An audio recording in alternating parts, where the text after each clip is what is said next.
Seorang ulama bernama Ar-Raghib Al-Asbahani di dalam bukunya yang berjudul Al-Mufradat fi Gharibil Quran menjelaskan bahwa as-salatu, yang jamaknya as-salawat, secara bahasa maknanya pertama adalah doa. Betul, makna pertama dari salawat itu adalah doa, mendoakan.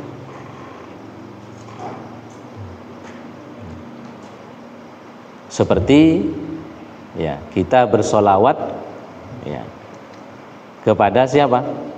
Umat Nabi Muhammad sallallahu alaihi wasallam. Sering kan kita sampaikan solawat dan salam kita sampaikan kepada siapa? Baginda Nabi, keluarga, sahabat, dan umatnya, kan begitu. Artinya apa? Kita juga bersolawat kepada umat Nabi Muhammad sallallahu alaihi wasallam. Artinya apa? Mendoakan. Sebagaimana jemaah sekalian, ada istilah atau kalimat di dalam surat At-Taubah ayat 103, khudh min amwalihim shadaqatan tutahhiruhum wa tuzakkihim biha. Ambillah dari mereka, dari orang-orang yang kaya, dari orang-orang yang memiliki harta benda yang sampai nisab, ya, untuk diambil apanya? Zakatnya. Jadi sebenarnya para amil zakat itu harus proaktif, menjemput, menawarkan, bukan hanya menunggu. Karena perintahnya di dalam surat At-Taubah 103 ini, khudh min amwalihim, ambillah dari harta mereka itu zakatnya. Wa sholli alaihim, dan bersolawatlah kamu kepada mereka yang menunaikan zakat. Apa makna sholli di sini? Para ulama tafsir memaknai sholli di sini adalah doakan mereka. Jadi makna sholli atau solawat adalah mendoakan. Inna sholataka sakanun lahum. Karena sholatmu itu, maksudnya karena doamu kepada mereka itu adalah sakanun, ketenangan, ketentraman bagi mereka. Nah ini jemaah sekalian. Jadi makna solawat yang pertama itu adalah doa. Kemudian yang kedua, kata Ar-Raghib, solawat adalah at-tabrik, ya, penghormatan atau mendoakan barokah. Nah, sebagaimana di dalam hadis Nabi dalam riwayat Imam Ahmad dan Muslim, kata Nabi, idza du'iya ahadukum ila at-ta'am falyujib.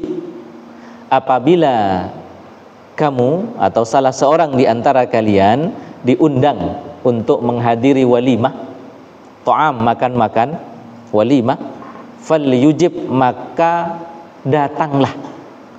Fa in kana shaiman falyusalli. Apabila sedang berpuasa, ya enggak perlu makan, cukup apa? Falyusalli. Nah, cukup untuk bersolawat. Nah, makna solawat di sini adalah mendoakan barokah kepada kedua mempelai, barakallahu lakah, dan seterusnya. Mendoakan barokah. Wa in kana muftiran falyut'im. Ya, apabila muftir tidak berpuasa, maka falyat'am, maka nikmati hidangan yang ada di situ. Itu makna yang kedua jemaah sekalian, adalah at-tabrik. Kemudian Ibnu Qayyim Al-Jauziyah menambahkan bahwa makna dari sholawat itu adalah tahmid. Apa itu? Pujian, sanjungan, memuliakan. Jadi bentuk memuliakan Nabi SAW dengan cara apa? Bersolawat kepada beliau. Allahumma salli ala Muhammad wa ala ali Muhammad. Selain memiliki doa, memiliki makna doa, ini juga memiliki makna apa? Tahmid, memuliakan, memuji, menghormati Nabi sallallahu alaihi wasallam. Maka meskipun kita tidak menggunakan kata sayyidina misalnya, sebelum kata Nabi, Tetapi yang paling dianjurkan itu adalah bersolawat ketika disebut nama Nabi, karena itulah bentuk penghargaan, penghormatan kepada Nabi Sallallahu Alaihi Wasallam. Jadi ketika disebut nama Nabi Muhammad, maka memuliakan beliau dengan kata apa? Sallallahu Alaihi Wasallam. Itu bentuk penghargaan kepada Nabi Sallallahu Alaihi Wasallam. Sebagaimana ketika kita kedatangan tamu agung, misalnya ada Pak Presiden, Pak Gubernur, Pak Wali Kota, atau pejabat-pejabat tertentu yang kita muliakan, biasanya kita menyambutnya dengan istilah apa? Yang mulia, kan begitu ya, yang terhormat dan seterusnya. Maka Sallallahu Alaihi Wasallam itu adalah ucapan penghormatan, penghargaan dalam bahasa kita yang mulia kepada Nabi Sallallahu Alaihi Wasallam. Ustadz, apakah boleh ditambah Sayyidina? Boleh, tidak masalah. Hadirin yang dimuliakan dan dirahmati Allah Subhanahu wa Ta'ala,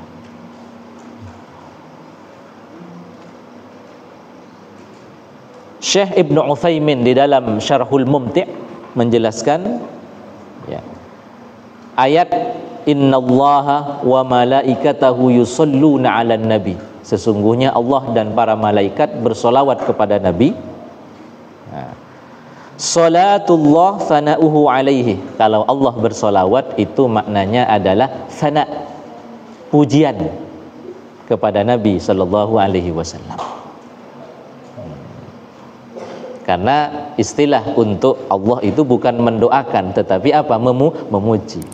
Ya, Allah kalau ingin memberi ya cukup memberi gitu. Nggak perlu mendoakan kan begitu. Karena Allah yang memiliki segalanya. Sementara salatul malaikah, solawatnya malaikat adalah ad-du'a. Ya.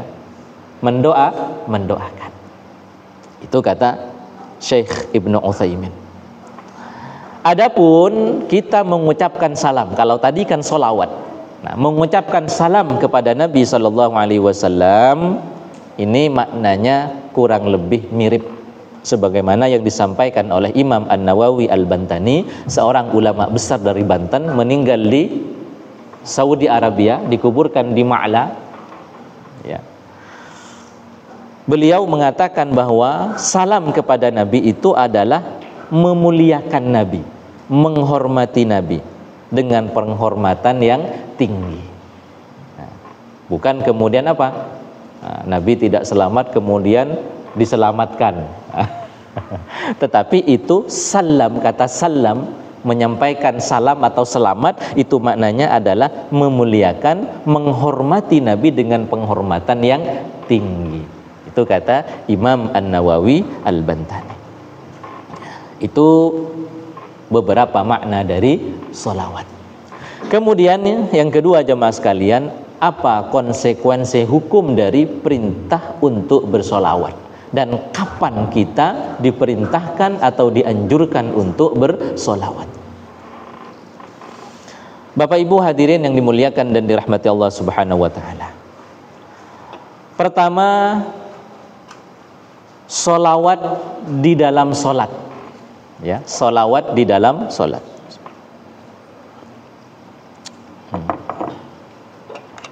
Kapan kita membaca solawat di dalam solat jemaah sekalian? Saat tasyahud. Apakah juga dalam tasyahud awal? Dalam tasyahud awal kita baca solawat tidak? Hah? Nah, kalau dalam tasyahud akhir jelas ya dalilnya. Baik jemaah sekalian, di dalam solat kita membaca solawat itu pertama di dalam tasyahud, ya. Yang kedua di dalam solat janazah setelah takbir yang kedua. Nah, solawat dalam tasyahud pertama tasyahud awal. Solawat dalam tasyahud awal ini ada perbedaan di antara para ulama. apakah itu sunnah atau bukan sunnah. Menurut Imam Asy-Syafi'i dalam Qaul Jadid, pendapat beliau yang terbaru. Jadi beliau memiliki dua pendapat. Ada pendapat lama yang disebut dengan Qaul Qadim, ada pendapat baru yang disebut dengan Qaul Jadid. Yang jelas Qaul Jadid ini merevisi Qaul Qadim. Ya. Kemudian Syekh bin Baz dan Imam Albani mengatakan bahwa membaca sholawat Nabi dalam tasyahud awal itu adalah sunnah. Ya, sunnah. Ini kata Imam Syafi'i dalam Qaul Jadid, kata Syekh bin Baz dan Syekh Albani, seorang ulama Saudi. Apa dalilnya jamaah sekalian? Hadis yang diriwayatkan oleh Aisyah radhiyallahu anha. Aisyah menuturkan, saya pernah mendapatkan Nabi sholat 9 rakaat, ya, tanpa 9 rakaat sekali salam, ya, bukan 2 rakaat salam 2 rakaat salam, tetapi 9 rakaat sekali salam. Ini penuturan Aisyah radhiyallahu anha pernah mendapatkan Nabi sholat malam, mungkin sholat witir karena 9 rakaat langsung sekali, ya, sekali salam, ya. Di mana jamaah sekalian, kata Aisyah, Nabi baru duduk tasyahud awal itu pada rakaat ke-8. Jadi setelah rakaat ke-8 baru Nabi duduk tasyahud awal. Nah, dalam tasyahud awal ini Aisyah mendapatkan Nabi, ya, yad'u rabbahu yusalli ala nabiyhi, ya, berdoa dan bersolawat. Jadi ketika beliau duduk tasyahud awal pada rakaat yang ke-8 ini, jadi Nabi membaca solawat. Kemudian rakaat ke-9 beliau tahiyat akhir, kemudian salam, nah, juga membaca solawat. Maka berdasarkan hadis ini, Imam Syafi'i dalam Qaul Jadid, bin Baz dan Albani mensunnahkan membaca solawat pada tasyahud awal. Sementara jamaah sekalian, pendapat yang kedua, yaitu pendapat jumhurul ulama, sebagian besar ulama. Ada Imam Malik di situ, ada Imam Hanafi, Imam Hambali, Qaul Qadimnya Imam Syafi'i, kemudian juga ada Ibnu Utsaimin di situ, bahwasanya membaca solawat dalam tasyahud awal itu bukan sunnah, tidak perlu dilakukan. Ini pendapat yang kedua, yang berbeda dari pendapat yang pertama tadi. Apa dalilnya jemaah sekalian? Hadis dari Ibnu Mas'ud dalam riwayat Imam Ahmad. Ibnu Mas'ud, ya, mendapatkan Nabi sallallahu alaihi wasallam, kata Ibnu Mas'ud, kana idza qa'ada fi rak'atainil ulayaini, Nabi kalau duduk di rakaat yang kedua, artinya tasyahud awal, kana lahu 'ala rasfi, duduknya Nabi itu seperti duduk di atas batu yang panas. Artinya apa? Nabi duduknya tak pakai lama. Karena duduknya tidak lama, maka jumhurul ulama dan Syekh Ibnu Utsaimin, ya, memahami bahwa Nabi tidak membaca solawat. Karena kalau membaca solawat pasti duduknya lama. Nah, seperti itu. Nah, ini alasan dari pendapat yang kedua. Kemudian dalam tasyahud akhir. Nah, kalau dalam tasyahud akhir ini perdebatan di antara para ulama antara wajib dan sunnah. Ya, antara wajib dan sunnah. Karena jelas sekali dalilnya. Pertama, menurut Imam Asy-Syafi'i dan Imam Hambali, membaca solawat dalam tahiyat akhir, tasyahud akhir, itu hukumnya wajib. Kalau tidak dibaca, solatnya bisa nggak sah, karena wajib. Apa dalilnya? Perintah Allah untuk bersolawat kepada Nabi di dalam surat Al-Ahzab yang kita bahas di awal tadi. Kemudian yang kedua, jamaah sekalian, hadis riwayat Imam Al-Bukhari, amaronallah, ini kata seorang sahabat bernama Bashir ibnu Sa'din, amaronallah, Allah memerintahkan ya kepada kita an nusalli alaika, untuk bersolawat kepadamu wahai Muhammad. Ini kata Bashir bin Sa'din. Fa kaifa nusalli alaik, bagaimana caranya kami bersolawat kepadamu? Maka Rasul kemudian mengajarkan solawat Ibrahimiyah yang kita baca dalam solat itu, yaitu Allahumma salli ala Muhammad wa ala ali Muhammad kama sallaita ala Ibrahim wa ala ali Ibrahim, dan seterusnya. Nah, solawat yang kita baca di dalam solat. Nah, ini di dalam hadis Al-Bukhari dari Bashir bin Sa'din, ya, bahwasanya kata Bashir, kami diperintah, namanya diperintah, diwajibkan untuk bersolawat kepada Nabi. Kemudian ia bertanya kepada Nabi bagaimana caranya bersolawat. Nabi mengajarkan solawat Ibrahimiyah yang kita baca dalam solat itu. Kemudian pendapat yang kedua mengatakan sunnah membaca solawat dalam tasyahud akhir, yaitu pendapatnya Imam Hanafi dan Imam Maliki. Nah, apa dasarnya? Tidak ditemukan hadis secara spesifik, secara khusus wajibnya membaca solawat dalam tahiyat akhir. Ini kata Imam Hanafi dan kata Imam Maliki. Mereka mengatakan lau kanatis salatu 'ala rasul wajibatan la dzakaraha lahu fil hadis. Seandainya membaca solawat dalam tahiyat akhir itu menjadi wajib, menjadi fardu dalam solat, maka pasti ada hadis yang spesifik tentang hal itu. Jadi itu masih perdebatan jemaah sekalian. Hadirin jemaah sekalian yang dimuliakan dan dirahmati Allah Subhanahu wa taala. Kemudian di dalam solat lainnya membaca solawat itu dibaca saat setelah takbir yang kedua dalam solat jenazah. Ya. Sebagian ulama mengatakan membaca solawat dalam solat jenazah itu menjadi syarat sahnya solat jenazah.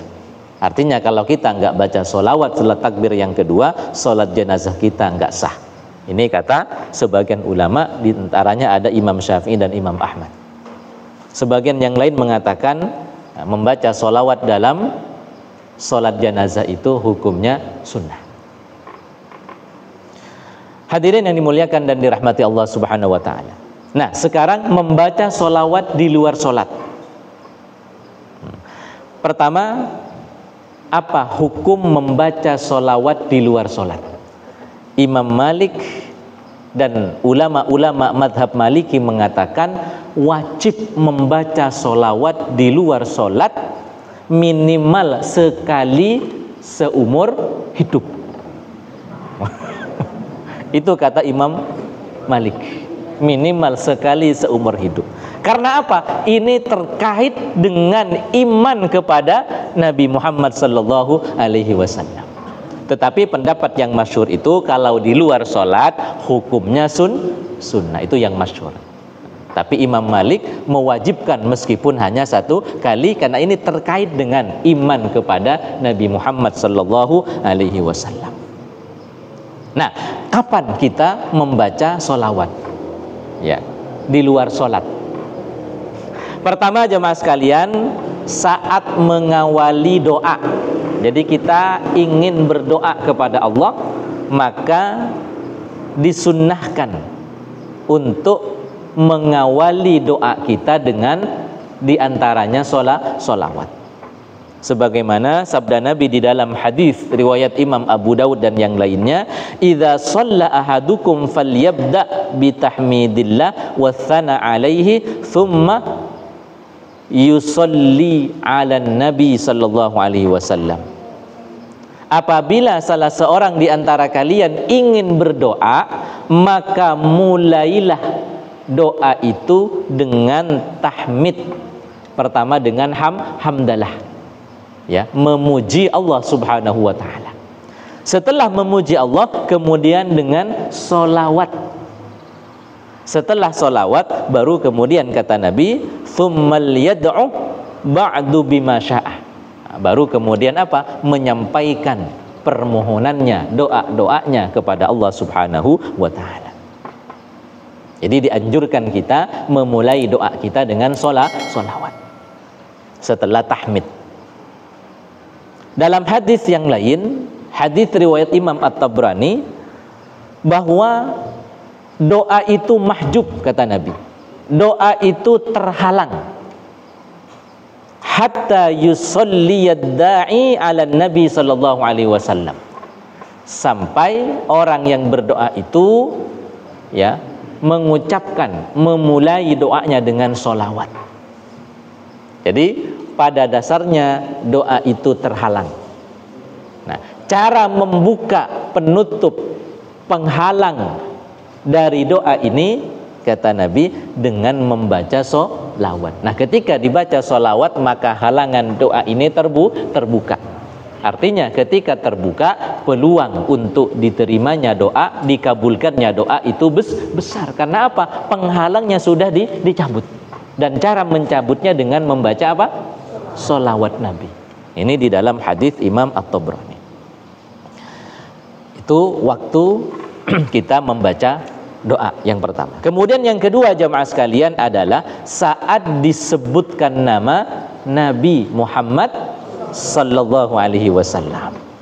Ketika disebut nama Nabi, maka kita diperintah untuk membaca sholawat. Apa dalilnya? Hadis riwayat Imam At-Tirmidzi dan yang lainnya. Raghima anfu rajulin dzukirtu indahu falam yusalli alayya. Celaka, kata Nabi, orang yang mendengar nama Muhammad, diperdengarkan, disebutkan nama Muhammad, tetapi ia tidak bersolawat kepadaku, kata Nabi. Maka orang itu celaka.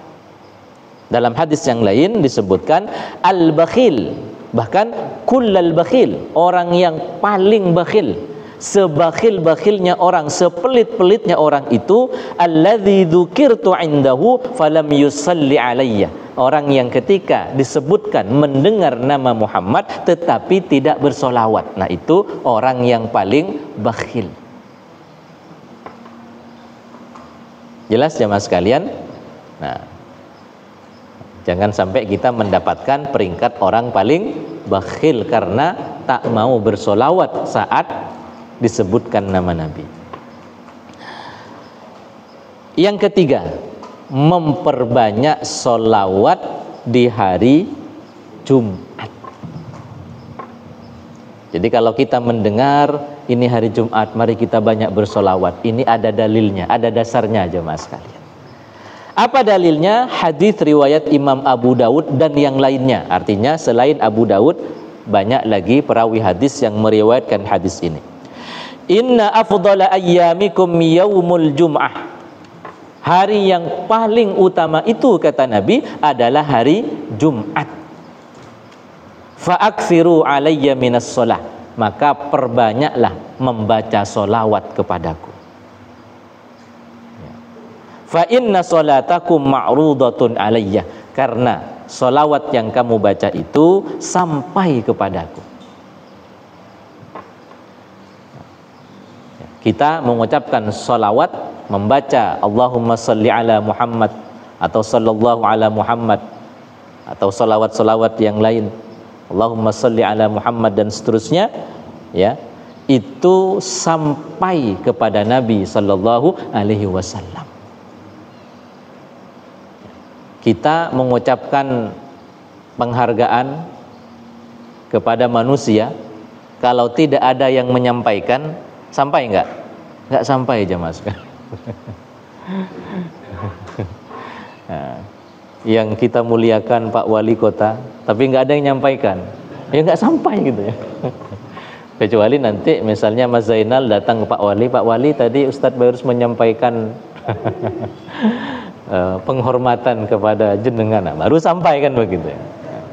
Tapi ketika kita membaca solawat, meskipun tidak ada orang, sendirian kita di suatu tempat, itu sampai, kata Nabi. Kemudian waktu yang keempat jemaah sekalian, kita membaca solawat adalah saat masuk dan keluar masjid. Ini dianjurkan, ada dalilnya. Apa dalilnya? Hadits riwayat Ibnu Majah dan Imam Tirmidzi. Bahwasanya sebelum masuk masjid atau ketika mau keluar masjid, itu kita dianjurkan untuk membaca solawat. Bagaimana doanya? Bagaimana ucapannya? Bismillah. Jadi ketika kita mau masuk masjid, ini ada beberapa variasi doa jemaah sekalian. Nah, di antaranya adalah pertama membaca Bismillah. Bismillah. Assalamu ala Rasulillah. Jadi Bismillah. Assalamu ala Rasulillah. Allahumma salli ala Muhammad wa ala ali Muhammad. Waghfir lana wa sahhil lana abwabar rahmah. Panjang ya. Nah, bisa nanti dihafalkan kemudian kita praktekkan. Jadi Bismillah, Assalamu ala Rasulillah, Allahumma salli ala Muhammad wa ala ali Muhammad, waghfir lana. Minta apa? Minta ampun. Waghfir lana, ya Allah ampunilah dosa-dosa kami. Wasahhil lana abwabar rahmah, mudahkan kepada kami pintu-pintu rahmat. Nah, itu maknanya. Ketika keluar diganti dengan sahhil lana abwaba fadlika, mudahkan kepada kami pintu-pintu keutamaanmu. Wa fi riwayatin, dan dalam riwayat yang lain, idza dakhala ahadukum al-masjid falyusallim alayya, atau falyusallim ala nabi thumma yaqul Allahumma ftahli abwaaba rahmatik. Nah, ini yang umum jemaah sekalian ya, yang sering kita gunakan. Allahumma ftahli abwaaba rahmatik. Itu setelah apa? Kita bersolawat kepada Nabi. Ya. Allahumma salli ala Muhammad wa ala ali Muhammad. Allahumma ftahli abwaaba rahmatik. Hadirin yang dimuliakan dan dirahmati Allah Subhanahu wa taala. Nah, itu yang keempat. Ketika masuk atau keluar masjid. Kemudian yang kelima, di dalam majelis ta'lim, majelis pembelajaran. Ya. Ini dianjurkan kita apa?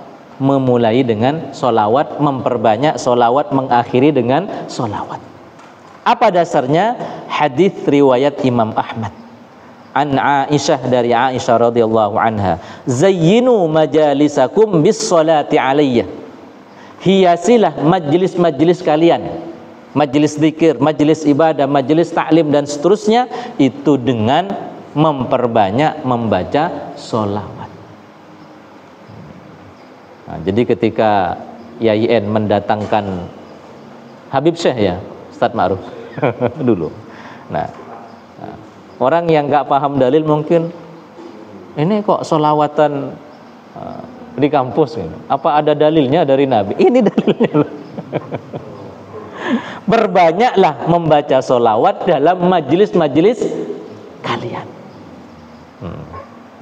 Ya. Itu di dalam hadis riwayat Imam Ahmad. Ada dalilnya. Kita memperbanyak membaca solawat dalam majelis-majelis kita. Apalagi majelis ilmu, majelis zikir dan seterusnya. Kemudian jamaah sekalian yang keenam, setiap pagi dan sore dianjurkan kita membaca solawat. Di dalam hadis Imam At-Tabrani dari sahabat bernama Abu Darda, ya, kata Nabi, man shalla alayya hina yusbi ashran, barang siapa yang bersolawat di pagi hari 10 kali, ya, wahina yumsi ashran, dan di sore harinya bersolawat 10 kali, kata Nabi, atrokathu syafaati yaumal qiyamah, orang itu akan mendapatkan syafaatku di hari kiamat kelak. Masya Allah. Jadi bersolawat 10 kali di pagi hari, 10 kali di sore hari.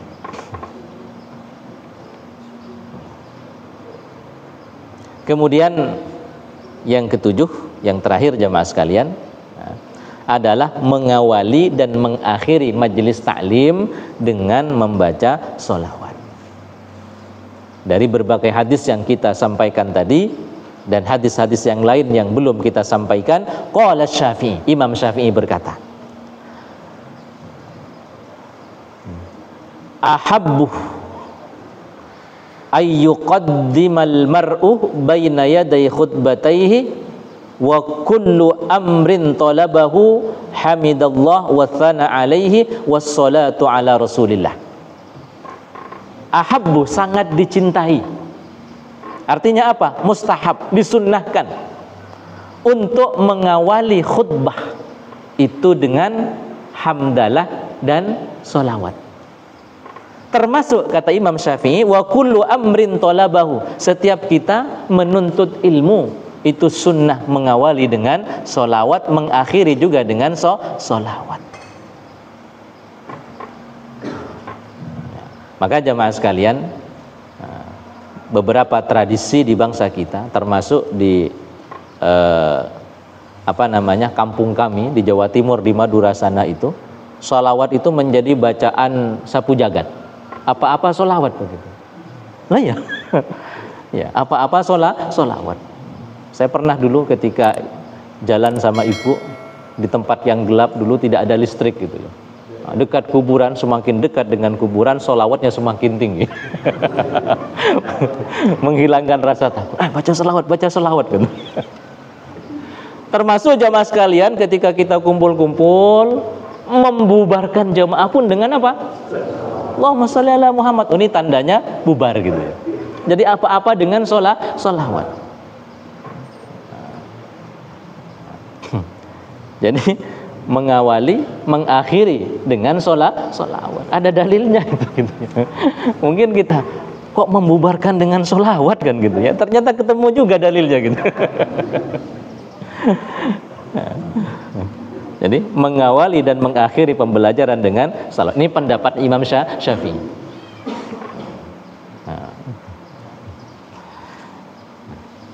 Hadirin yang dimuliakan dan dirahmati Allah Subhanahu wa taala.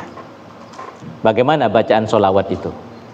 Allahumma sholli ala Muhammad wa ala ali Muhammad kama shallaita ala Ibrahim wa ala ali Ibrahim.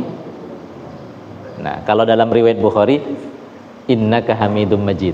Baru kemudian Allahumma barik ala Muhammad wa ala ali Muhammad kama barakta ala Ibrahim wa ala ali Ibrahim innaka Hamidum Majid. Jadi innaka Hamidum Majidnya 2 kali. Ini dalam hadis riwayat Bukhari. Kalau hadis riwayat Muslim, innaka Hamidum Majid hanya sekali di akhir. Itu hanya bedanya aja mas sekali. Bolehkah kita mengarang sholawat? Boleh. Membuat sholawat misalnya ya. Tidak ada masalah, itu kan pujian kepada Nabi. Cuman tidak boleh dipakai dalam sholat. Yang boleh atau wajib atau sunnah dipakai dalam sholat itu adalah sholawat Ibrahimiyah yang telah dicontohkan oleh Nabi. Allahumma sholli ala Muhammad wa ala ali Muhammad kama shallaita ala Ibrahim wa ala ali Ibrahim wa barik ala Muhammad, dan seterusnya. Ini namanya sholawat Ibrahimiyah. Ini yang kita pakai dalam sholat. Adapun sholawat-sholawat yang lain, mungkin kita mengenal istilah sholawat Jibril, sholawat apa begitu ya, itu tidak dipakai dalam sholat. Bahkan kita juga bisa menulis sholawat. Setahun yang lalu saya pernah mendapatkan satu ceramah dari seorang Habib ya, ketika saya pulang kampung setahun yang lalu, pas acara Maulid Nabi begitu. Si Habib ini menceritakan beberapa kisah ya, dahsyatnya sholawat. Di antaranya, ini yang saya sangat ingat sekali karena belum pernah saya dapatkan sebelumnya gitu ya. Jadi ada seorang ulama di kampung di Madura itu 2 hari nggak keluar rumah karena begitu cintanya kepada Nabi, ia menggubah atau menulis syair cinta kepada Nabi. Tentu selawat kan begitu ya, pujian-pujian kepada Nabi. Dan penuturan orang-orang yang ada di sekeliling rumah itu katanya mendapatkan wangi yang nggak tahu sumbernya dari mana kan. Selama 2 hari itu kan. Ini wallahu alam ya. Ini cerita kisah dari seorang ustadz yang menyampaikan ceramah. Dan itu mungkin terjadi jemaah sekalian. Mungkin terjadi meskipun barangkali tidak ditebar parfum di rumah itu. Sebagaimana begini, kita kemarin mendapatkan ya di viral bahkan di media sosial kita ya, syuhada di Palestina itu darahnya wangi. Yang namanya darah itu kan amis, ya kan? Tapi kok bisa wangi? Ya kan? Itu karunia Allah Subhanahu wa taala. Sama dengan kisah ini. Ini rumah gak ditebar wangi-wangian tapi kok wangi. Ini karunia Allah, mungkin karena di situ ada seorang alim, seorang ulama, seorang ahli ibadah, seorang pecinta Nabi, ya, bersolawat selama 2 hari nggak henti-henti barangkali begitu ya. Nah, karena tidak ada ketentuan maksimal sekian tuh nggak ada. Bahkan kemudian dia menulis solawat untuk Nabi. Kemudian Allah memberikan karomah berupa apa? Rumahnya diwangikan. Mungkin ya. Nah. Ya. Hadirin yang dimuliakan dan dirahmati Allah Subhanahu wa taala. Terakhir, apa keutamaan kita membaca solawat Nabi? Yang pertama, kita bersolawat 1 kali dibalas 10 kali. Kemudian yang kedua, nah ini dalil bahwasanya solawat yang kita baca itu pasti sampai kepada Nabi. Mungkin kita bertanya-tanya siapa yang menyampaikan? Logikanya kan begitu. Siapa yang menyampaikan kepada Nabi? Kok kemudian sampai salawat kita kepada Nabi? Ternyata ada dalilnya jemaah sekalian di dalam hadis riwayat Imam An-Nasa'i dan yang lainnya dari Ibnu Mas'ud. Inna lillahi malaikatan. Allah memiliki para malaikat. Ya. Sayyahin yang berkeliling. Yuballighunani min ummatis salam. Menyampaikan salawat dan salam yang diucapkan oleh umat Nabi Muhammad sallallahu alaihi wasallam. Jadi yang menyampaikan itu adalah malaikat khusus. Jadi Allah memiliki malaikat khusus yang kerjaannya berkeliling. Ya, kalau ada umat Nabi Muhammad bersolawat, ya sampaikan solawatnya kepada Nabi. Ada lagi disampaikan kepada Nabi. Jadi ada malaikat khusus kata Nabi. Ini dalam hadis riwayat Imam An-Nasa'i dan Imam Al-Hakim. Kemudian yang ketiga, tadi kita sampaikan bahwa solawat yang kita baca itu bisa membuka penghalang dari doa-doa kita. Maka dengan membaca solawat, doa, ya potensi doa-doa kita itu mustajab sangat besar. Karena kita telah membuka penghalang dari doa-doa tersebut. Kemudian yang keempat, jemaah sekalian, mendapatkan syafaat Nabi kelak di yaumil qiyamah. Sebagaimana kita bahas tadi, orang yang membaca solawat 10 kali di pagi hari, 10 kali di sore hari, ya akan mendapatkan syafaatku kata Nabi sallallahu alaihi wasallam. Kemudian yang terakhir, dari tentu banyak keutamaan kita bersolawat adalah bahwa orang yang suka bersolawat tentu adalah orang yang sangat mencintai Nabi. Kenapa jamaah sekalian? Karena bukti kecintaan seseorang itu dengan banyak menyebut namanya. Tanda seseorang sedang jatuh cinta sering menyebut namanya.